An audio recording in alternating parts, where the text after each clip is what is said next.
হাদি ছিলেন স্বপ্নিক, স্বপ্নবাজ আর অদম্য সৃষ্টিশীল যুবক। হাদি কবিতা লিখতেন, হাদি স্বপ্ন দেখতেন সৃষ্টির গঠনের। হাদির মূল মন্ত্র ছিল ইনসানিয়াত। হাদি কায়েম করতে চেয়েছেন ইনসাফ। ২৪-এর অভ্যুত্থানের পর অন্যরা যখন ক্ষমতার অলিতে গলিতে দৌড়ঝাঁপে লিপ্ত, হাদি তখন মন দিয়েছেন ইনকিলাব মঞ্চ গঠনে। ক্ষমতায় থাকা সবাইকে ইনসাফের নসিহত করতে লাগলেন, আর অগ্নিঝরা হুঁশিয়ারি দিতে লাগলেন ইন্ডিয়ার আধিপত্যবাদকে। সবার আগে হাদি বুঝলেন, দেশকে আধিপত্যবাদ মুক্ত করতে হলে শিল্প লাগবে, সংস্কৃতি লাগবে, স্বতন্ত্র বোঝাপড়া লাগবে। অ্যাক্টিভিজম আর রাজনীতির পাশাপাশি কালচারাল সেন্টার গঠনে মনোযোগ দিলেন হাদি।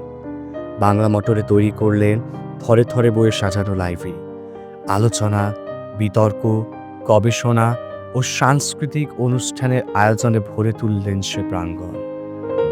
হাদির স্বপ্ন ছিল আধুনিক ও শিক্ষিত, মার্জিত, সহানুভূতি সম্পূর্ণ, সহনশীল এবং সৃষ্টিশীল একটি প্রজন্ম গড়ে তোলা, যে প্রজন্ম আধিপত্যবাদকে চোখ রাঙাবে, মানুষকে দরদ বিলাবে, রাষ্ট্রকে শেখাবে ইনসাফ।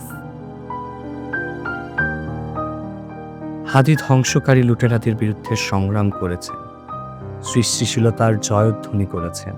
জাতি বুকে টেনে নিয়েছে সেই গঠনকারী ও সৃষ্টিশীল হাদিকে, জড়িয়ে ধরেছে হাদির স্বপ্ন আর স্মৃতিকে। হাদি ইতিহাসের সূর্য সন্তান, হাদি শহীদ পথে মৃত নয়, হাদি পূর্ণমাত্রায় জীবিত। জুলাই অভ্যুত্থানের স্বপ্ন ধারক হাদি।